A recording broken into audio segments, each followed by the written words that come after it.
The shuttle doors slid open. Mara stepped inside. She tried to walk like everything was normal, but the cubs saw the truth immediately. They saw the split on her lip. They saw the dark bruise spreading across her cheek. They saw the blood staining her sleeve. And they saw the way she held one hand tightly against her ribs. The cargo bay went silent. That never happened on this ship. There was always noise, voices, footsteps, machines, laughter. But now, nothing. Mara had left only a few hours ago wearing a clean white Envoy coat. Now she had returned hurt. Tuvin jumped down from a cargo crate, landing lightly in front of her. His ears flattened, his tail flicked once. Sharp and tense. Who did it? Mara forced a small smile. Tuvin, I'm fine. That was not an answer. Sai pushed through the crew and stopped beside him. She was smaller but somehow more dangerous. You are hurt. It's nothing. You are bleeding. Just a bad meeting. Tuvin stepped closer. Names. No. Mara shook her head.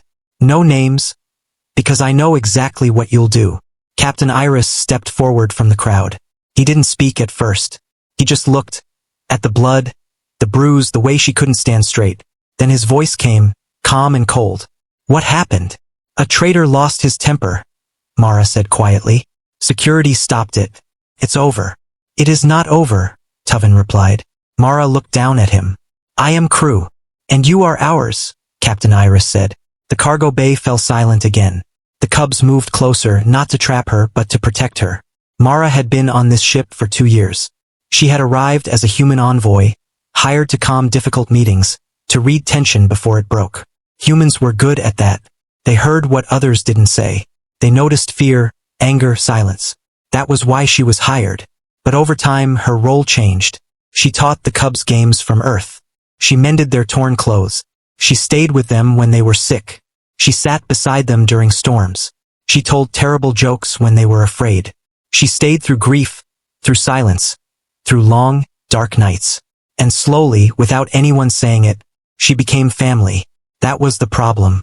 Humans made others care quickly. And once they cared, they never stopped. Listen, Mara said softly. I'm all right. That is a lie, Sai said. A small lie. It is still a lie. Tuvin looked up at her. Did they scare you? That question hit harder than the injury. Mara looked at him, at Sai, at little Nera behind them. Her voice lowered. A little. The cubs went still. Very still. The room changed. The medic finally stepped forward with a scanner. Sit down. I can stand. Sit. Down. Mara exhaled slowly and sat on the bench. Sai climbed up beside her immediately. Nera leaned gently against her uninjured side. Tuvin stayed in front like a guard. The medic scanned her ribs. Bruising. Split lip. Hairline fracture. Stress. Mara closed her eyes. I hate that report. Then stop collecting injuries, the medic replied dryly. That wasn't on my schedule. Sai snorted. Even Tuvin looked slightly less angry. Sai looked up at Mara. This is love. Mara opened her eyes, but for a moment, she had no answer. Captain Iris folded his arms. Will you give me the name? No. Will station security give it to me? Yes. Good. Mara frowned. That answer was too fast. I am a diplomat, she said. That does not help. It should. Tuvin flicked his tail. We could stare at him until he apologizes. No, Sai said. We could send a warning. No, Tuvin added. We could tell his mother. Mara paused. That one is not terrible. Sai looked proud. I knew it. Nera spoke softly. You came back late. Mara looked down at her. You said 6 hours. When 6 hours became 7, Sai said. Tuvin checked the docking board again and again. I was tracking data, Tuvin said quickly. You were worried, Sai replied. I was gathering facts. You gathered them many times. Tuvin said nothing. He didn't need to. Mara smiled, tired, but warm. She bent carefully and kissed the top of Nera's head. I came back. Tuvin studied her for a long moment. You should keep doing that. That's the plan, Mara said softly. The medic sealed the cut on her lip. Rest. No work today. The entire crew stared at her. Mara blinked. Why is everyone looking at me like I'm the problem? Because you would work through a fracture if we let you, the medic said. And the worst part was he was right. Mara leaned back and looked at them all. Tuvin. Sigh. Nara. At the captain. At the crew who had gone silent for her. She had crossed half the galaxy before finding this ship. Many ports. Many faces. Many temporary lives. This was supposed to be temporary too. One contract. One route.